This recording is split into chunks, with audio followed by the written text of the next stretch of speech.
Olá, galerinha, bom dia, tudo bem? Vocês estão bem? E aí, como é que vocês estão? Como foi que a gente iniciou essa semana? Como foi o dia de segunda-feira? Fizeram as tarefas, conseguiram ler, compreender e aprender o nosso novo conteúdo de português? Conseguiram? Nada muito difícil nem muito surreal, né, galera? Porque pronomes a gente já trata todos os dias nas nossas falas. É algo presente na nossa língua portuguesa e que passa despercebido nas entrelinhas do que realmente significa cada um deles, né? Assim? Mas para a gente dar continuidade ao conteúdo, eu quero desejar um bom dia de terça-feira com muito amor, com muita saúde, com muita fé em Deus, que Ele possa estar na minha casa, na sua casa, nos protegendo de tudo que for ruim, né? E nos dando sempre força, fortaleza para vencer essas batalhas que estamos vivenciando e a cada dia uma nova batalha que surge, né? Seja ela de dificuldade na saúde com alguém da família, de dificuldade financeira, de dificuldade até assim no contato com alguém, na conversa, no diálogo, que Jesus esteja sempre presente na minha casa, na minha vida, na sua casa, na sua vida e que ele possa ser sempre o nosso sustento, o nosso alimento diário. Assim, sempre mantendo a nossa fé firme e forte nele. Então, para a gente continuar assim nesse elo de diálogo entre nós, mesmo virtual, mas ainda em sintonia com o Papai do Céu, vamos, de certa forma, agradecer ao Senhor Deus fazendo a oração do anjo da guarda, ok? Para a gente, de certa forma, pedir sabedoria, mas também agradecer pelo estalar do dia, pela nossa casa, pela nossa saúde, porque motivos para agradecer nós temos de sobra, né? Nós temos muito. Vamos lá? Santo anjo do Senhor, meu zeloso guardador, se a ti me confio a piedade divina, sempre me rege, me guarde, me governe, me ilumine. Amém. Que o Senhor Deus esteja na minha casa, na sua casa e em todos os momentos da nossa vida. Amém. Agora, para a gente dar continuidade, né, na nossa aula de segunda-feira, a Sonara apresentou para vocês um conteúdo novo. Fizemos uma retomada, um feedback, né, da questão da sílaba tônica. Postei até uns vídeos diferentes, né, para dar aquela velha chacoalhada e mexer com a cabecinha de vocês.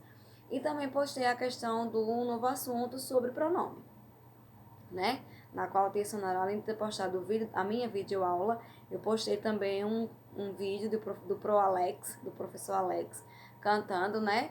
De certa forma, uma paródia musical com apresentando os pronomes. Então, pra gente continuar, nessa manhã de terça-feira nós teremos uma atividade, tá certo? Escrita mais uma vez. Tia, escrita de novo. Lembre-se que pode ser impressa, tá bom? Porque são bastante coisas. Mas assim, de início eu não estou passando no livro de português, porque a gente tem que começar pela base. Assim, nós precisamos compreender o assunto para depois adentrar com mais profundeza aí no material no livro, tá? Nosso livro é muito bom, mas ele de certa forma é um pouco complexo para introduzir logo a atividade na cabecinha de vocês. Então é melhor a gente começar pela base, pelo alicerce, para daí então a gente começar com as atividades mais complexas e poder identificar em pequenos textos, tá certo? O que são realmente os pronomes e identificá-los de forma detalhada e correta, ok? Então olha só, em português, tá certo? Lembra que a Tia apresentou, né, esse quadro aqui para vocês, ó. Lembra? A Tia mostrou? Certo. Nós temos os pronomes pessoais, tanto no singular como no plural. E para cada um deles, uma pessoa, segunda e terceira pessoa. No singular, nós temos eu, tu, ele ou ela.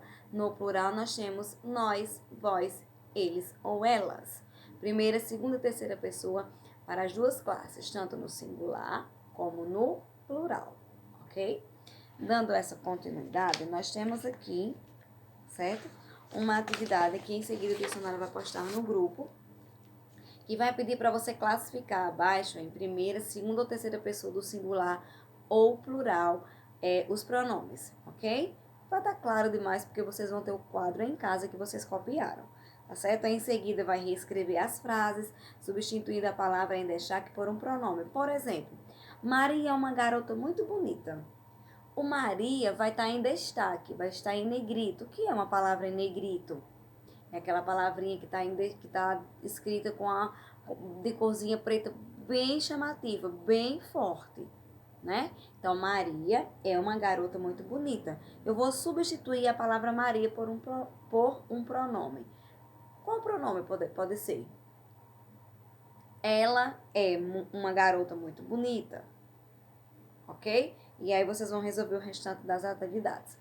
Em seguida, eu tenho apresentando também, mais uma vez, os pronomes pessoais, mostrando aí a classificação primeira, segunda e terceira pessoa, os pronomes pessoais do caso reto e a sua subdivisão, singular, plural, onde a primeira pessoa a gente diz que é a que fala, a segunda pessoa com quem fala e a terceira pessoa de quem se fala. Daí no quadro vocês vão entender bem direitinho, que eu vou postar também no grupo, ok? Então, nós temos uma atividade bem bacana aqui de português, vocês vão amar. Em seguida, certo? Depois que eu postar as atividades que vocês, se não quiserem copiar, mas vocês podem, de certa forma, fazer as impressões, ok? Quem quiser, é só dizer, tia Sonara, posso ir na sua casa buscar as impressões, podem vir que tia vai imprimir com o maior carinho, certo? Não se preocupem com folhas, que tia Sonara também tem em casa, ok? Mas dando continuidade, vocês agora vão pegar para mim o livro de geografia, precisamente na página 32 e 33, onde nós vamos ainda falar um pouco da desigualdade social, né? Nós temos a desigualdade social de várias formas, de várias classes, que a gente pode, por exemplo, prestar atenção no seguinte. Nessa página 32, vai falar da desigualdade social no sentido da renda. Desigualdade, medindo a desigualdade de renda no Brasil. Será que todo mundo, pelo esforço, pelo seu trabalho, pela sua dedicação, tem o merecimento de ganhar de acordo como deveria ser? Ou alguém rala muito, trabalha muito e recebe qualquer coisa por aquele seu trabalho? Será que realmente existe a valorização do profissional hoje no Brasil? Ou desde sempre existiu essa desigualdade de renda no Brasil, de distribuição de renda no Brasil? Né? A gente pode ficar pensando, avaliando como seria se, por exemplo, na nossa educação, os professores fossem valorizados como devem ser.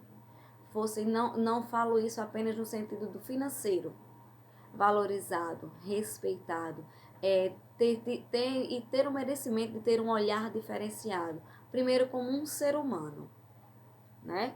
Porque nós somos seres humanos. Nós temos alegria, nós temos tristezas, nós temos momentos que estamos com o ápice do estresse lá em cima.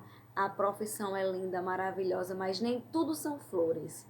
E a profissão da mamãe, do papai? Será que eles se estressam, se chateiam, ficam aborrecidos? Será que papai e mamãe merecem e recebem realmente o que eles deveriam receber? Será que são valorizados? Será que são respeitados? Né? São várias interrogações que ficam na nossa mente e que a gente só para pensar e avaliar e validar com veracidade no assunto quando nós assim estamos pegando um assunto e lendo com cautela e analisando cada ponto. Não é assim? Então, nós temos na página 32, medindo a desigualdade de renda no Brasil, onde vocês terão um gráfico, tá bom? E vocês vão observar aí na legenda lá embaixo, para cada corzinha, indica um número, uma porcentagem de distribuição ou de desigualdade.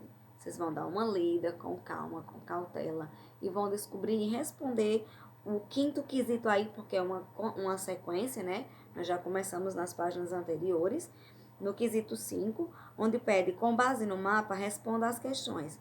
Em quais unidades federativas a desigualdade na distribuição de renda é maior? Então, vocês vão observar em quais unidades federativas, em quais estados, no mapa do Brasil, vocês vão observar e vão colocar aí qual é as unidades federativas, a desigualdade na distribuição de renda. Em qual delas é a maior? Nós estamos perguntando também qual é a menor.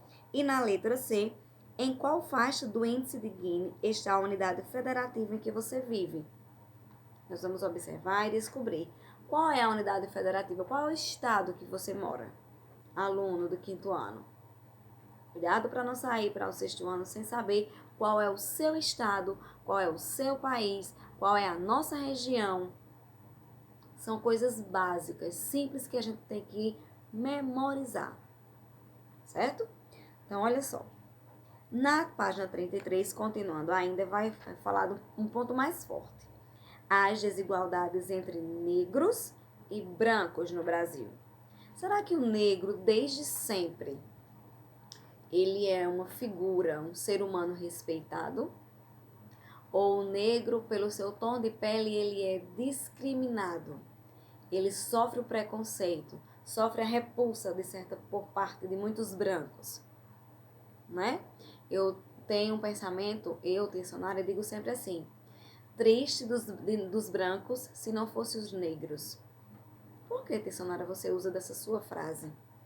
Né? Desde sempre os negros foram escravizados, serviram aos brancos, e os brancos, por de certa forma, têm uma distribuição de renda maior, né? Os negros, além de ter sido escravizados, de certa forma, faziam as coisas acontecerem, tomavam de conta até dos filhos, né? Quantas histórias por aí de ama de leite, né? Das sinhá, que de certa forma tomava de conta, né? Das vovó negra, das histórias do passado, né? Assim. Aí eu paro e penso, quantas e quantas vezes a gente já presenciou uma pessoa sofrendo preconceito, ou sendo ignorada, ou um branco passando na frente da fila, ou olhando para um negro com um olhar diferente, com um olhar de desconfiança. Quando na verdade nós sabemos que o negro e o branco são pessoas únicas, né? Perante Deus são irmãos, são filhos de Deus. Mas no olhar do ser humano há essa divisão. Não é assim? E nós, alunos do quinto ano, precisamos sair desse ciclo do ensino fundamental 1, compreendendo o que? Discriminação, preconceito, tudo isso é crime. E eu não posso olhar para alguém com esse olhar, porque na minha família pode ter alguém de pele negra e eu não vou querer jamais que ninguém maltrate. Não é assim? Então, para a gente ter um respeito por alguém, a gente tem que dar o respeito para merecer um respeito. Não é assim? Na página 33, vai mostrar um gráfico aí, onde tem a parcela de brancos e negros entre os 10% mais pobres e entre 1% mais rico da população brasileira. Isso, claro, no censo do IBGE de 2015, ou seja, muita coisa já passou, né? Mas aí a gente vai dar uma estudada para ver, de certa forma, o que mudança, o que foi que aconteceu, né? Eu tenho o quesito 6, você vai observar no gráfico e vai responder. Em 2015, havia mais brancos ou negros entre os 10% mais pobres da população brasileira? E na letra B do sexto, em 2015, havia mais brancos ou negros entre o 1% mais rico da população brasileira? Então, meus amores, essa aula de história, essa leitura de geografia, né? De certa forma, também é uma viagem à história. Né? Geografia e história estão sempre unificando um conteúdo ao outro.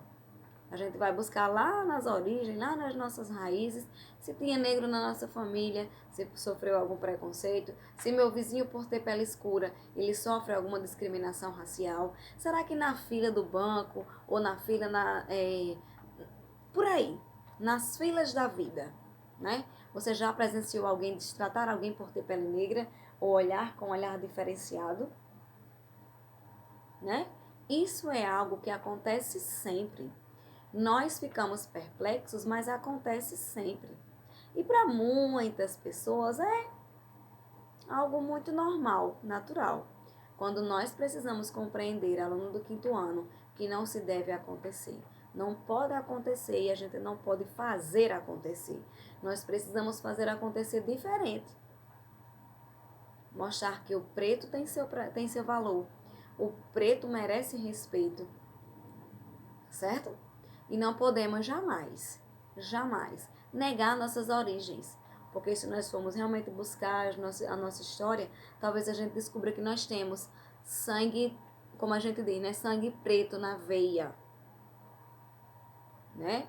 E essa vontade, essa pessoa de fibra, esse jeito de ser, tem umas origens do passado que não pode ser negada.